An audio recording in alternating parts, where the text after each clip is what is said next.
어제 당정청이 검찰의 권한은 줄이고 경찰의 위상을 높이는 쪽으로 권력기관 개혁안을 발표했죠. 그런데 벌써부터 이런저런 우려들이 나오고 있습니다. 속도전에 치중하다 놓칠 수 있는 쟁점들을 곽동건 기자가 살펴봤습니다.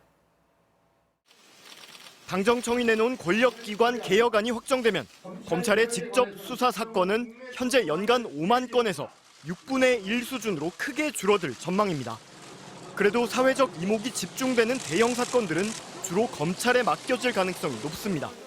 6개 범죄 같은 경우는 상당히 폭이가 넓거든요. 사실 큰 이슈가 될 만한 사건들은 여전히 이 검찰이 볼 수 있거든요. 예. 액수가 좀 높거나 예. 그럴 경우에. 문제는 검찰의 직접 수사 범위가 모호해 시행 초기 혼란이 불가피해 보인다는 겁니다.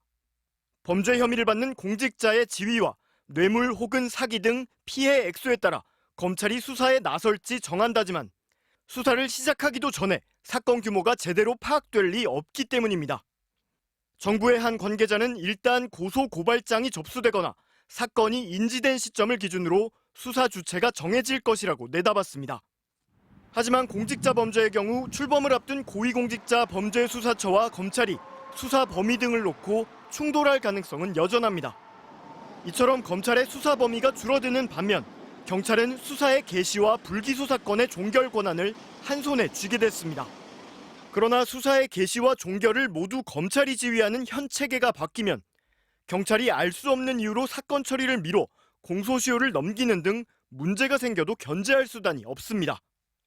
경찰이 잘하고 예전보다 좋아졌다고 해도 통제는 필요한 것인데 통제하는 기구들은 하나도 입법이 안 되고 지금 권한만 지금 드리는 셈이라서 이건 경찰이 하고 싶은 대로 다 하는 거죠. 또 경찰이 국내 정보 수집 기능을 사실상 독점한 데 따른 우려에도 이번 개혁안에는 별다른 해결책이 제시되지 않았습니다. MBC 뉴스 곽동건입니다.